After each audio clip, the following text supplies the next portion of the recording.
النبي والفرقان الحكيم.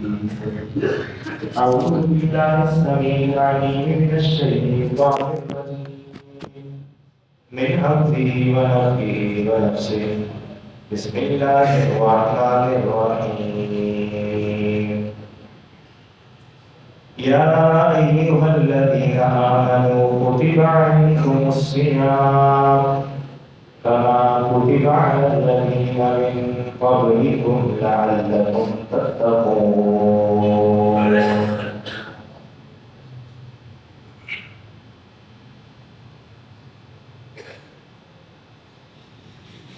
مختصر حمد و سلام کے بعد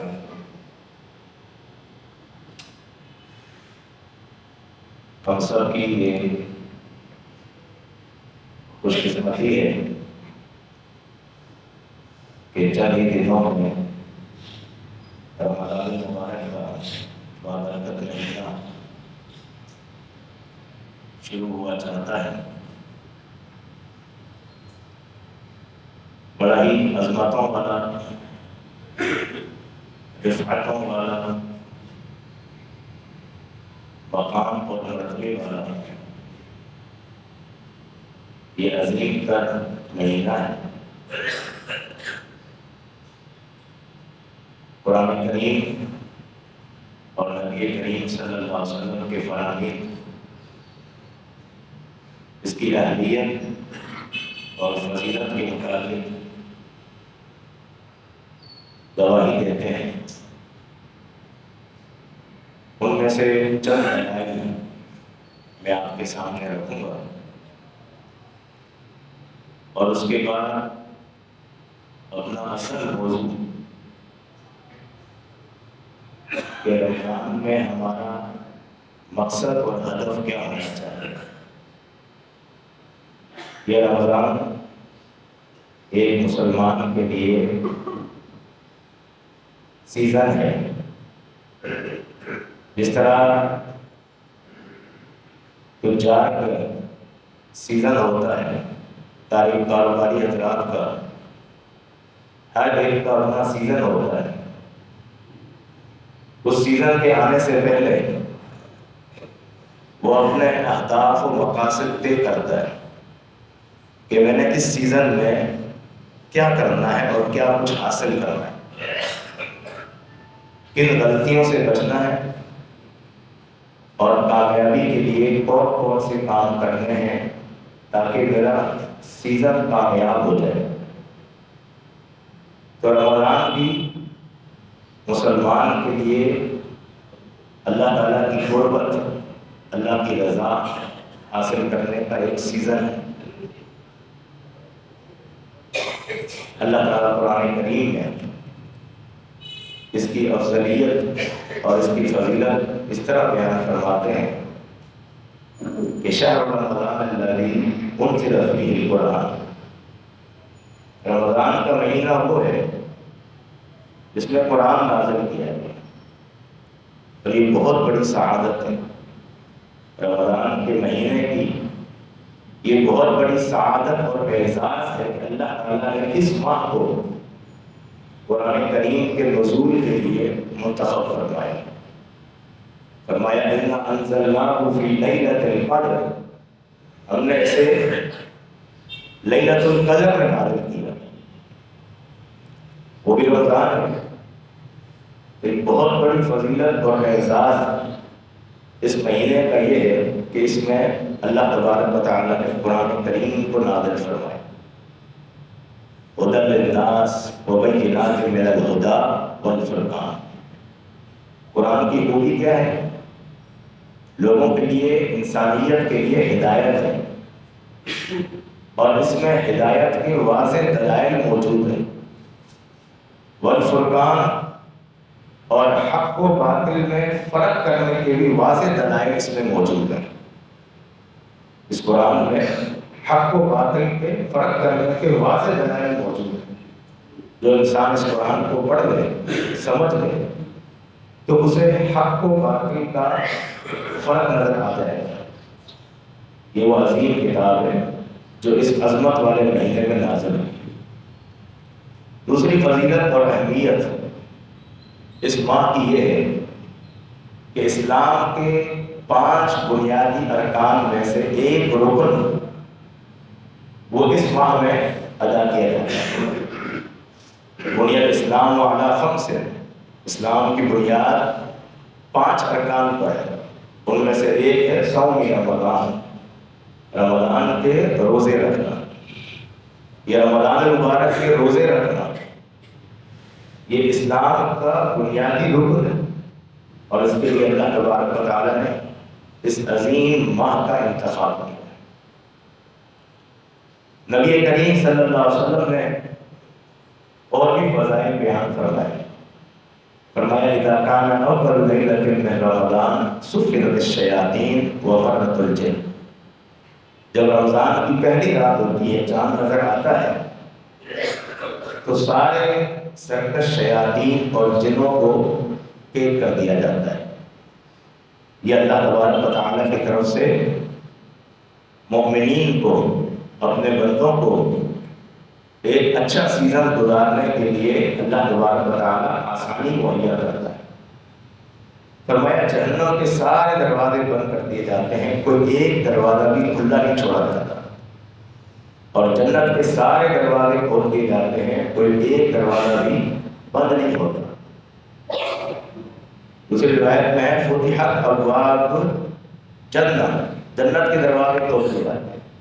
ایک روایت میں فتحت ابواب الرحمہ، رحمت کے دروازے کھول دیے جاتے ہیں۔ ایک روایت میں ہے فتحت ابواب السماء، آسمانوں کے دروازے کھول دیے جاتے ہیں کہ بندوں کی نیکیاں فوراً اللہ کے حضور دروازے کھلے ہوں اور اللہ کے سامنے پیش ہوتی ہے۔ یہ سارا اہتمام اس عظیم مہینے کی عظمت پر دلالت کرتا ہے۔ اور جو بندہ اس ماہ کے آنے کے بعد بھی غفلت کا شکار ہو، اس کے لیے مشہور حدیث جو ہے کہ نبی کریم صلی اللہ علیہ وسلم کے پاس جبریل امین آئے اور دعا کی، اے محمد صلی اللہ علیہ وسلم، جو بندہ رمضان کا مہینہ پائے اور اس کے بعد بھی اپنی بخشش نہ کروا سکے، وہ اللہ کی رحمت سے دور ہو، وہ نقصان اٹھائے، وہ تباہ و برباد ہو جائے۔ یہ وعید ہے اس شخص کے لیے جو رمضان کا مہینہ غفلت کے ساتھ گزار دیتا ہے۔ نفسیاتی طور پر ہم اپنے آپ کو رمضان کے لیے تیار کر دیں کہ ہم نے ایک تو خالص نیت کے ساتھ اعمال خیر کرنے ہیں، دوسرا جہد مسلسل، نیک اعمال میں مسلسل کوشش اور جدوجہد کرنا، اپنے آپ کو تھکا دینا نیکیوں کے اندر۔ یہ ہم نے اپنے آپ کو تیار کرنا ہے کہ اب چند دنوں میں ہماری محنت کے دن آ رہے ہیں۔ جس طرح کاروباری آدمی جیسے ہی 2-4 دن باقی بچتے ہیں سیزن شروع ہونے میں، اپنے آپ کو نفسیاتی طور پر تیار کر دیتا ہے کہ میں نے دن رات ایک کر دینا ہے، اور واقعتاً وہ یہ نہیں سوچتا سیزن میں کہ میں تھک گیا ہوں یا میری نیند پوری نہیں ہوئی ہے، نہیں، وہ سوچتا ہے کہ نیند سارا سال پوری کرتا رہوں گا، یہ جو سیزن ہے نا یہ میں نے ضائع نہیں کرنا۔ جب اس کو میں خوب محنت کے ساتھ اور خوب جدوجہد کے ساتھ گزاروں گا تو پھر آگے پورا سال میں مزے کروں گا۔ اور رمضان مبارک میں جو کہ مسلسل، اس کے بعد آخرت کے مزے اور جنت کے نعمتوں سے لطف اندوز ہونا وہ ہمیشہ ہمیشہ ہے۔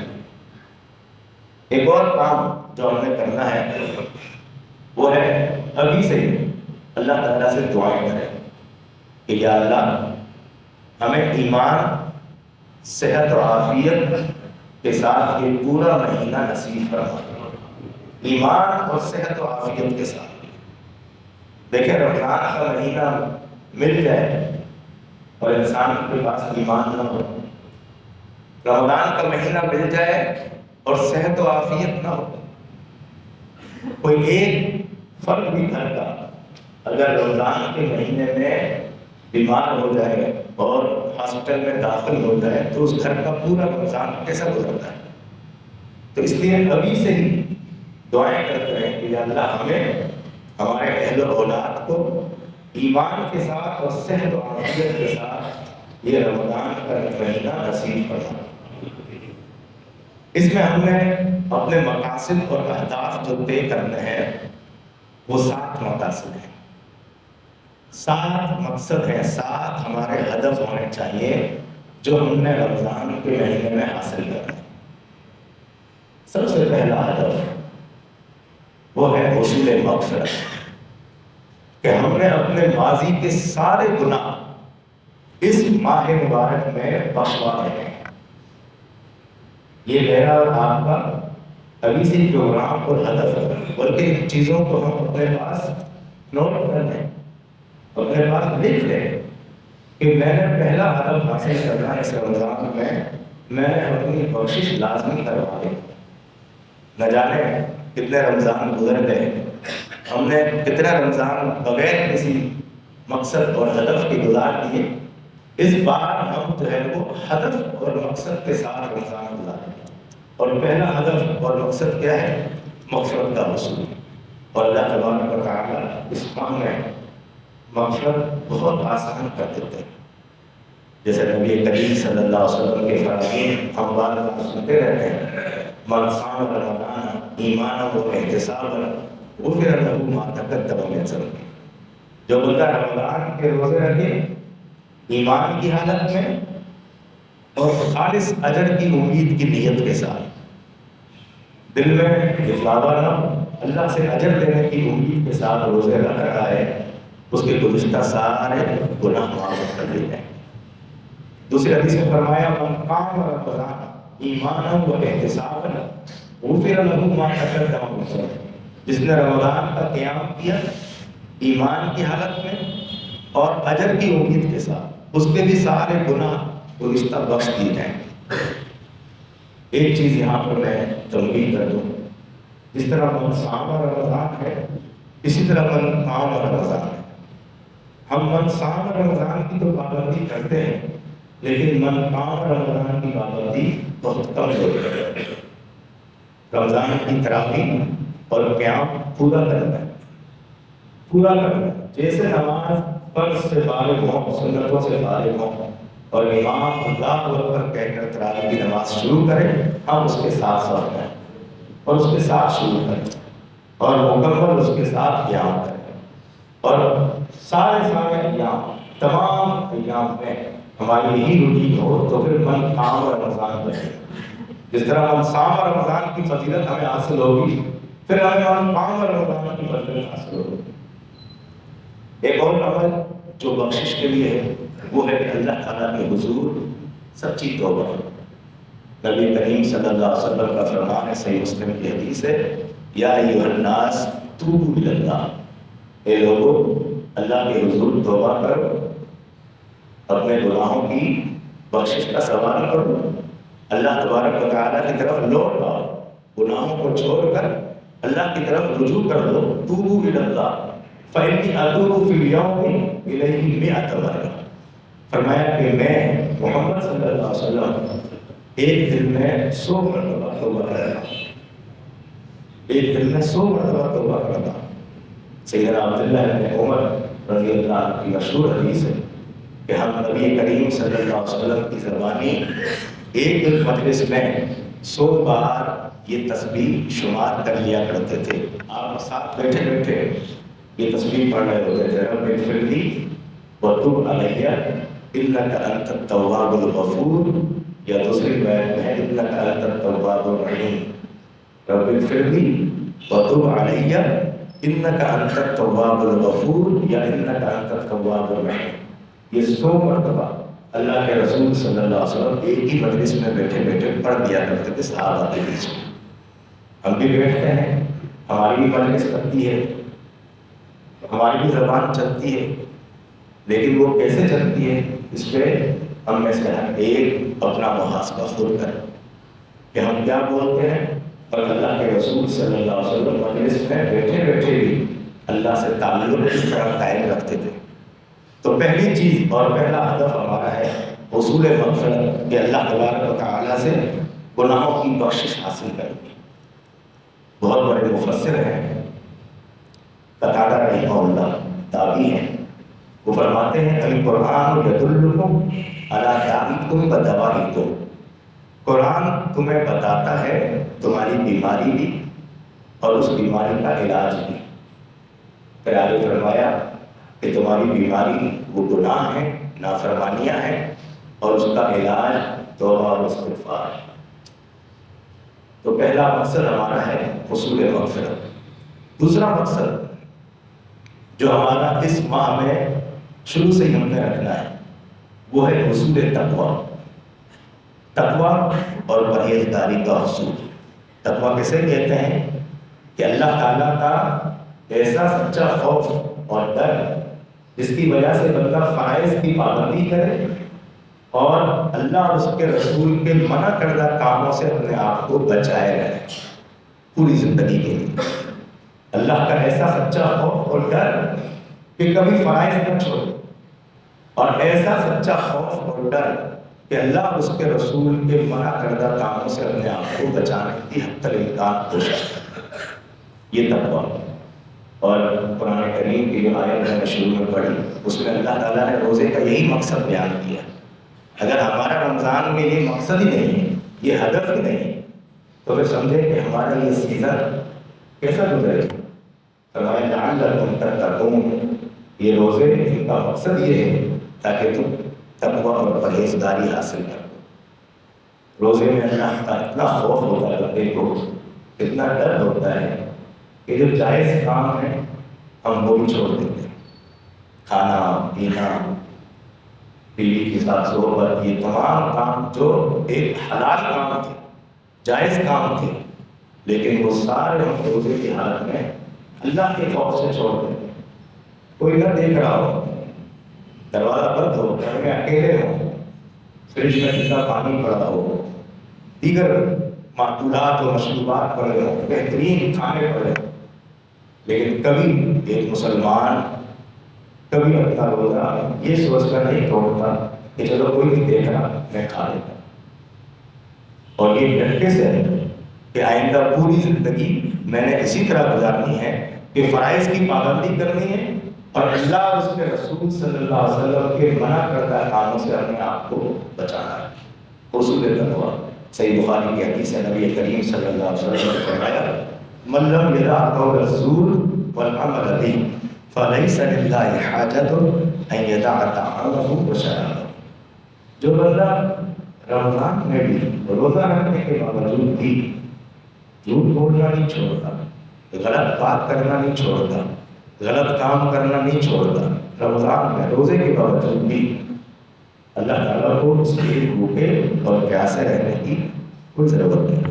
اللہ تعالیٰ پرواہ نہیں کرتا، یہ بھلے گرمی کے اندر لمبے لمبے روزے بھوک اور پیاس برداشت کرتا رہے، بھلے وہ محنت مزدوری کرتا رہے بھوک اور پیاس کے اندر، گرمی کے اندر، لیکن اگر وہ زبان سے غلط بات ادا کرتا ہے روزے کی حالت میں، یا اپنے اعضاء سے غلط کام کرتا ہے، ناجائز کام کرتا ہے، کوئی ایسا کام کرتا ہے جس سے اللہ اور اس کے رسول نے منع کیا ہے، تو پھر ایسے روزے کی اللہ تعالیٰ کو کوئی حاجت نہیں۔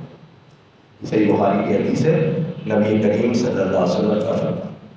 سیدنا جابر رضی اللہ عنہ فرماتے ہیں، مصنف ابن ابی شیبہ میں ان کا قول ہے، بڑا ہی پیارا قول ہے اور سننے کے لائق ہے۔ فرمایا اذا صمت فلیصم سمعک وبصرک ولسانک عن الکذب والمعصیہ۔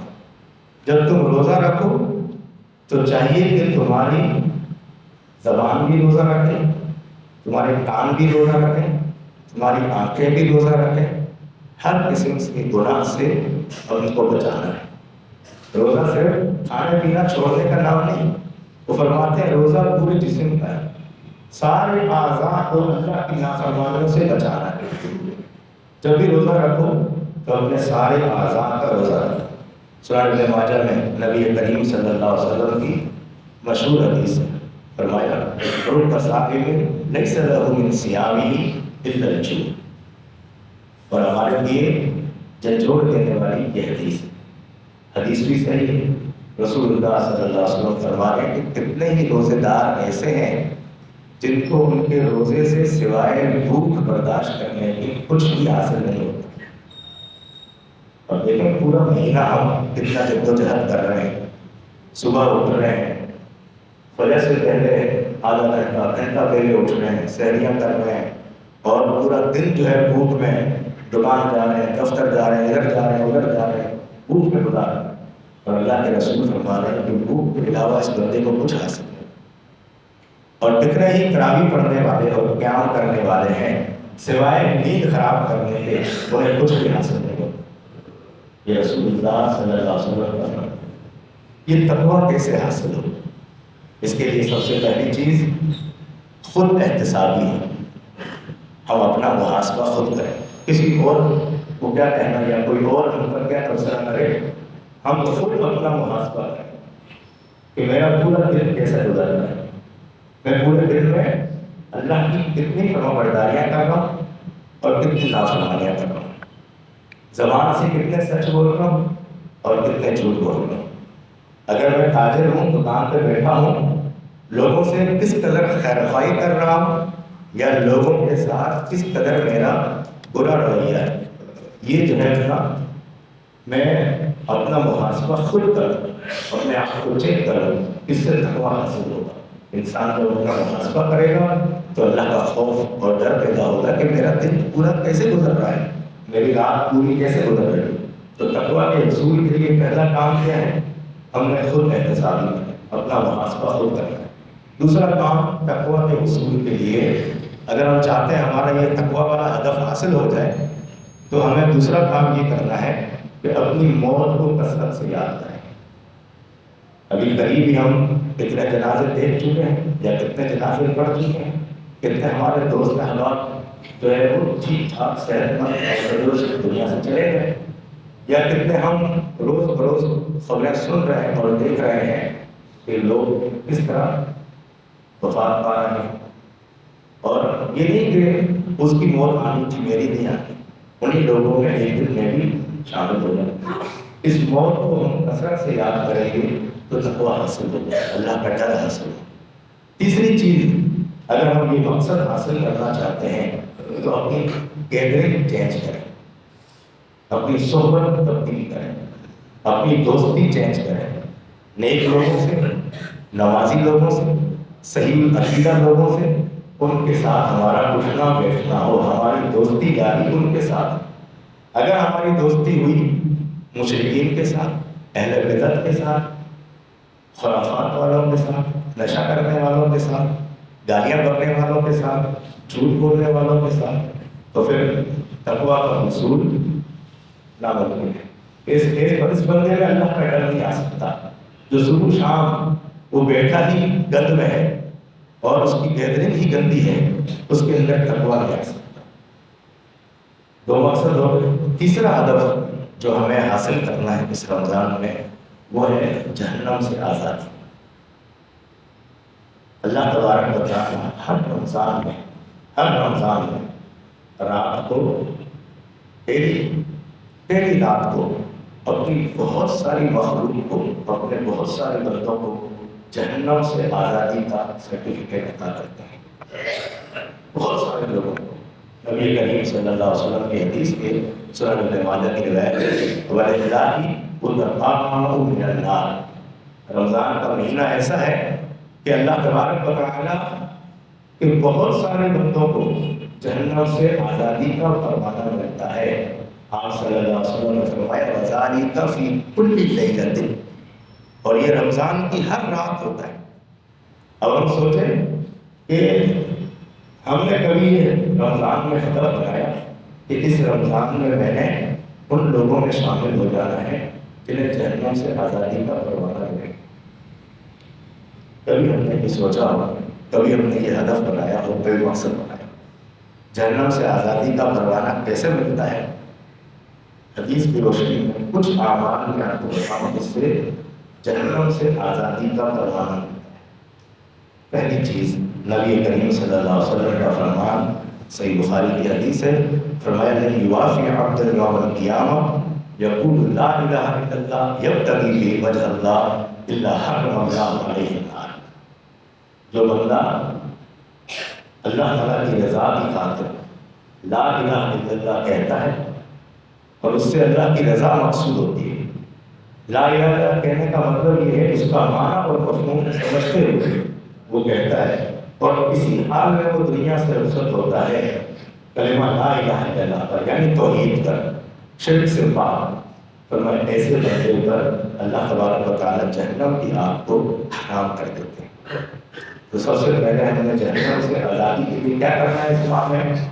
اپنی توحید کو چیک کرنا ہے، توحید کے موضوع پر لٹریچر کا مطالعہ کریں، شرک کے موضوع پر چھوٹے چھوٹے لٹریچر آتے ہیں ان کا مطالعہ کریں، اور اتنے سارے شرک ایسے موجود ہیں ہمارے معاشرے میں جو ہمارے اندر موجود ہوتے ہیں اور ہمیں یہ پتہ نہیں کہ یہ بات بھی شرک ہے اور یہ عمل بھی شرک ہے، اس کا مطالعہ۔ دوسرا کام جس سے جہنم کی آزادی کا پروانہ ملتا ہے وہ ہے نمازوں کی پابندی اس طرح کہ آپ تکبیر اولیٰ کے ساتھ نماز پڑھیں۔ نبی کریم صلی اللہ علیہ وسلم کی مشہور حدیث ہے، جامع ترمذی کی روایت ہے، آپ صلی اللہ علیہ وسلم نے فرمایا کہ جو بندہ 40 دن تک اس طرح نماز پڑھتا ہے جماعت کے ساتھ کہ تکبیر اولیٰ میں شریک ہوتا ہے، جب امام اللہ اکبر کہہ کر نماز شروع کر رہا ہے یہ صف میں کھڑا ہوتا ہے اور اس طرح 40 دن نماز پڑھتا ہے، 5 نمازیں اور 40 دن کی روٹین بنا، کیا ہوگا اس میں؟ نبی صلی اللہ علیہ وسلم نے فرمایا اس کے لیے 2 پروانے لکھے جاتے ہیں اللہ کی طرف سے، ایک اس بات کا کہ یہ منافقت سے پاک ہے، یہ بندہ منافق نہیں ہو سکتا، دوسرا جہنم کی آگ سے آزاد ہے، یہ پروانہ اس کو ملے گا جو نمازوں کی پابندی کرے۔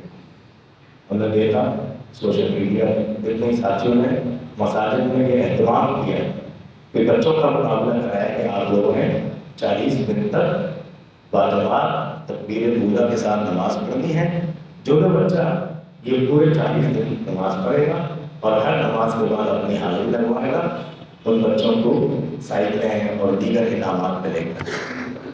یہ رغبت اپنے بچوں کو مل رہا ہے، اگر ہم دوسروں کے لیے نہیں کر سکتے، اپنے آپ کو اور اپنے بچوں کو پابند کریں۔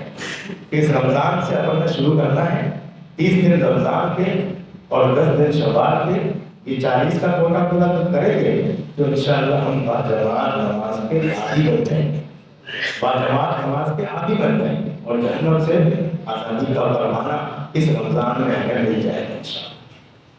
ایک اور کام چوتھے نمبر پر، تیسرے نمبر پر جس سے جہنم سے آزادی کا پروانہ ملے وہ ہے نرمی اور خوش اخلاق۔ اپنے مزاج کو نرم کریں، اپنے مزاج کو نرم کریں، اپنے ماحول میں، اپنی دکان پر، اپنے دوست احباب میں، اپنے رشتہ داروں میں، اور خاص طور پر اپنے گھر میں اپنی بیوی بچوں کے ساتھ نرم۔ نبی کریم صلی اللہ علیہ وسلم کی حدیث ہے، آپ نے فرمایا من کان سہلا ہینا لینا حرم اللہ علیہ، جو بندہ آسان طبیعت نرم مزاج ہوتا ہے اللہ تبارک و تعالیٰ جہنم اس کے لیے حرام کر دیتے ہیں، وہ جہنم میں نہیں جائے گا، جہنم سے آزاد ہے، نرم طبیعت۔ چوتھا کام جہنم سے آزادی حاصل کرنا چاہتے ہیں وہ یہ ہے کہ اپنی بیٹیوں کے ساتھ اس میں سلوک کرنا ہے، اپنی بیٹیوں کے ساتھ، بیٹوں کے ساتھ بھی کرنا ہے، لیکن خاص جو اشارت اللہ کے رسول نے دی ہے وہ بیٹیوں کے لیے دی۔ آپ صلی اللہ علیہ وسلم کا فرمان ہے جس کی 3 بیٹیاں ہیں اور وہ اپنی وسعت اور طاقت کے مطابق اچھا کھلاتا ہے، اچھا پلاتا ہے، اچھا لباس مہیا کرتا ہے، یہ 3 بیٹیاں اس کے لیے جہنم کی آگ کے آگے رکاوٹ بن جائیں گی، یہ بندہ جہنم میں نہیں داخل ہوگا۔ تو اس ماہ رمضان میں اور زیادہ بچیوں کے ساتھ خصوصی طور پر اس میں سلوک کریں، انہیں اچھا کھلائیں، اچھا لباس مہیا کریں، اچھا پلائیں، ان کے ساتھ نرمی کے ساتھ پیش آئیں۔ یہ 4 کام جو ہم کریں گے تو انشاءاللہ اسی رمضان میں ہمیں یہ تیسرا مقصد حاصل ہو جائے گا اور وہ ہے جہنم سے آزادی۔ چوتھا ہدف ہمارا ہونا چاہیے اس رمضان کے اندر کہ ہم نے اس رمضان میں دعا کے ساتھ مضبوط تعلق قائم کرنا، بہت زیادہ دعائیں کرنی ہیں، دعا سے ہم بہت پیچھے ہیں۔ اجتماعی دعا لازمی پابندی سے ہر نماز کے بعد اس کا علماء نے منع کیا تھا اور ہم نے دعائیں مانگنا ہی چھوڑ دی، دعائیں مانگنا ہی چھوڑ دی۔ ہم سوچیں خود ہر ایک بندہ اپنا محاسبہ کرے کہ میں روزانہ کتنی بار دعا کرتا ہوں ہاتھ اٹھا کر، کتنی نمازوں کے بعد، اور کتنی بار میں ہاتھ اٹھا کر دعا کرتا ہوں۔ نماز کے بعد اور صبح ضروری نہیں نماز پڑھنا، آپ دعا کر بیٹھے ہیں ہاتھ اٹھا کر دعا کر رہے ہیں، آپ سفر میں ہاتھ اٹھا کر دعا کر رہے ہیں، کہیں بھی ہوں گھر میں ہاتھ اٹھا کر دعا کریں۔ دعا کے ساتھ میں نے اس رمضان میں خصوصی تعلق قائم کر، اس کی وجہ کیا ہے؟ اللہ تعالیٰ نے قرآن کریم میں جس سورہ بقرہ کے رکوع میں رمضان کے مسائل بیان کیے ہیں، رکوع کے شروع میں بھی اللہ نے رمضان کے مسائل بیان کی، رکوع کے آخر میں بھی رمضان کے مسائل ہیں، درمیان میں ایک آیت دعا ہے، وَإِذَا سَأَلَكَ عِبَادِي عَنِّي فَإِنِّي قَرِيبٌ أُجِيبُ دَعْوَةَ الدَّاعِ إِذَا دَعَانِ۔ اگر ہمارا شکوہ یہ ہے کہ ہماری تو قبول ہوتی ہے، ہم نے تو بہت مانگی، اس رمضان ہم ہدف بنانے میں بہت دعائیں کرنی ہیں، بہت دعائیں کرنی ہیں۔ اور یاد رکھیں نبی صلی اللہ علیہ وسلم کا فرمان ہے لَيْسَ شَيْءٌ أَكْرَمَ عَلَى اللَّهِ مِنَ الدُّعَاءِ۔ اللہ تعالیٰ کے ہاں دعا سے زیادہ عزت والی کوئی چیز نہیں، یہ اللہ کے رسول نے، اللہ کے ہاں دعا سے زیادہ عزت والی کوئی چیز نہیں ہے، سب سے زیادہ مکرم اور معزز چیز ہے اللہ تعالیٰ کے ہاں وہ دعا ہے۔ تو اس رمضان میں ہم نے دعا کے ساتھ خصوصی تعلق قائم کیا۔ پھر نبی کریم صلی اللہ علیہ وسلم کا یہ بھی فرمان ہے لِكُلِّ عَبْدٍ مِّنْهُمْ دَعْوَةٌ مُسْتَجَابَةٌ، ہر روزے دار کے لیے رمضان میں اللہ تبارک و تعالیٰ قبولیت والی دعائیں رکھتا ہے۔ دعائیں کرتے رہیں، دعائیں کرتے رہیں رمضان میں، اللہ تبارک و تعالیٰ آپ کی دعائیں قبول کریں۔ پانچواں کام جو ہم نے کرنا ہے اس رمضان میں وہ ہے تعلق بالقرآن۔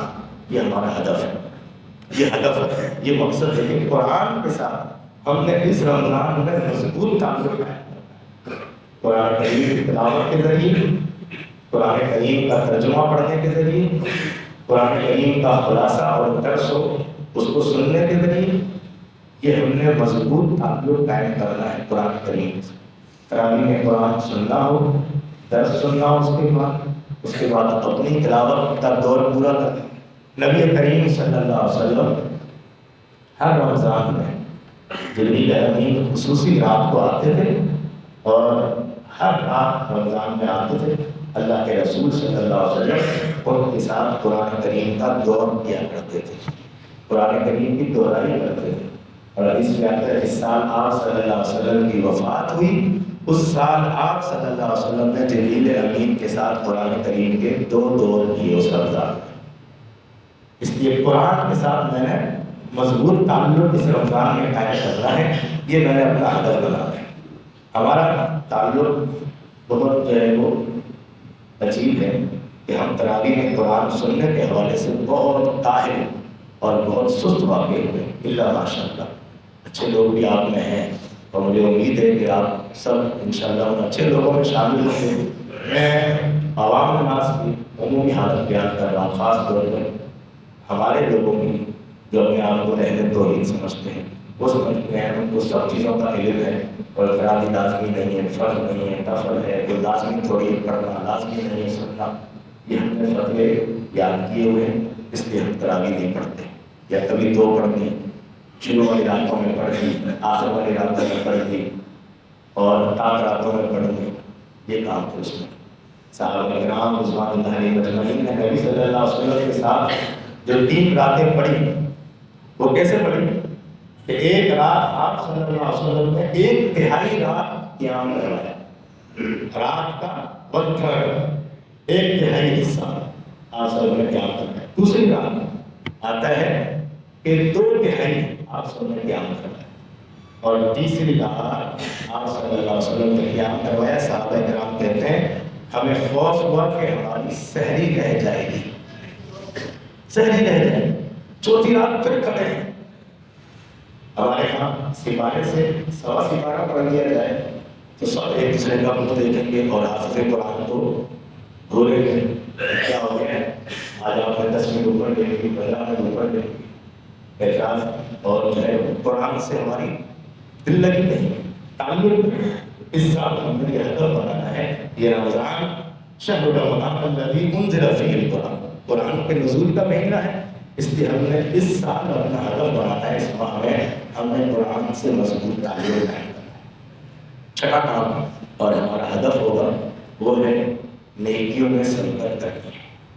نیکیوں میں سبقت کا معنی ہے جلدی اور سب سے آگے بڑھنے کی کوشش کریں، زیادہ سے زیادہ نیکیاں کریں، کیونکہ مشہور حدیث سے ہم سنتے ہیں اللہ کی طرف سے روزانہ جب سے رات رمضان کی پہلی رات شروع ہوتی ہے اللہ کی طرف سے فرشتے مقرر ہو جاتے ہیں اور یہ آواز دیتے ہیں یا باغی الخیر اقبل، ان نیکیوں کے متلاشی، نیکیوں کو چاہنے والے آگے بڑھ، اقبل آگے بڑھ، یہ سیزن ہے نیکیاں کرنا، آگے بڑھ۔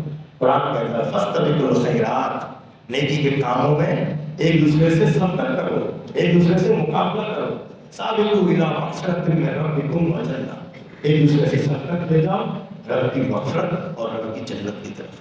یہ ہم نے ہدف بنانا ہے کہ اس سال میں نے اس رمضان میں زیادہ سے زیادہ نیکیاں کرنا، اپنے بھائیوں سے زیادہ، اپنی اولاد سے زیادہ، بیوی سے زیادہ۔ بیوی کے ساتھ مقابلہ کریں کہ اس دفعہ کون زیادہ قرآن کے دور پورے کرے، کون زیادہ تلاوت کرے گا۔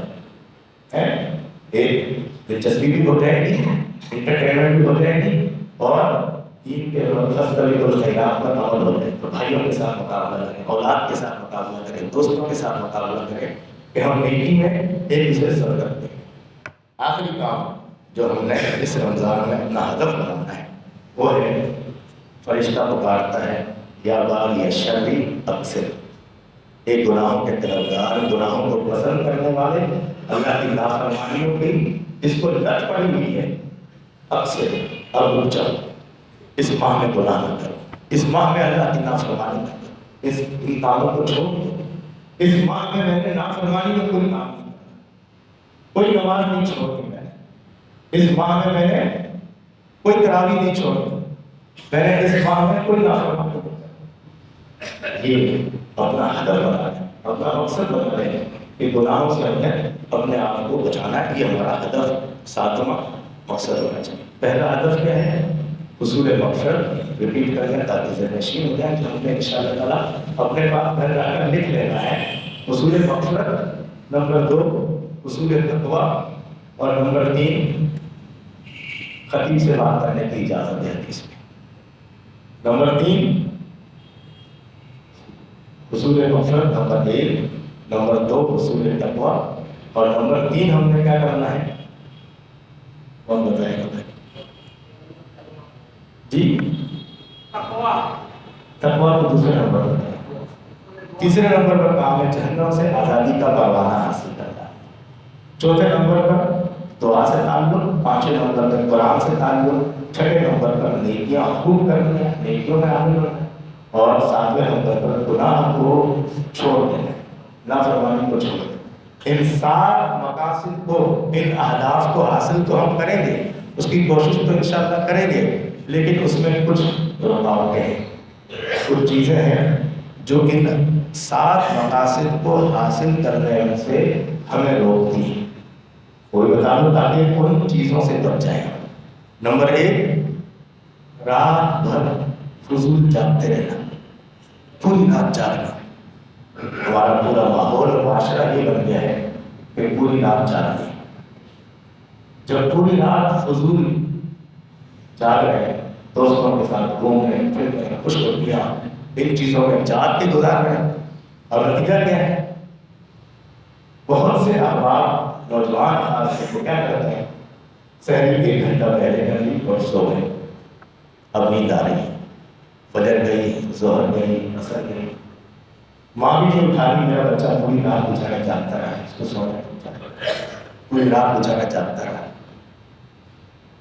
یہ آپ نے اس چیز سے بچنا ہے، نماز سے فارغ ہوں، تراویح سے فارغ ہوں، کھانا وانا کھا لیے ہیں، اور اپنے آپ کو آرام کے لیے فارغ کر لیں، سو جائیں اور آرام سے سحری کے لیے اٹھیں۔ دوسرا کام جو ہمیں روکتا ہے وہ ہے نمازوں میں سستی۔ نمازوں میں سستی، روزہ ہے، تھکے ہوئے ہیں، بھوک لگ رہی ہے، پیاس لگ رہی ہے، اور چلو دکان پہ ہی بیٹھے رہے، گھر پہ ہی بیٹھے رہے، اور کون جائے، گرمی لگ رہی ہے اور تھک گیا ہوں میں، کمزوری ہو رہی ہے، نمازوں میں سستی نہیں کرتے. اور تیسرا کام جو مصیبت ہم سب کے ساتھ ہے وہ ہے سوشل میڈیا، ہمارا موبائل ہے. اس نے ہماری دنیا اور آخرت کو برباد کیا. اس سوشل میڈیا کے اکاؤنٹس کو صرف ضرورت کے تحت استعمال کرنا ہے، ورنہ کوشش کریں یہ فیس بک، یہ انسٹا، یہ ٹک ٹاک اور یہ چیزیں رمضان کے لیے ڈیلیٹ کر دیں، ان انسٹال کر دیں. ان کو میں نے دیکھنا ہی نہیں، ان کو میں نے کھولنا ہی نہیں. پھر آپ دیکھیں یہ ہدف کیسے حاصل ہوتا ہے. سارے اہداف ہمیں حاصل کریں، اور خاص طور پر بازاروں کے چکر لگانا.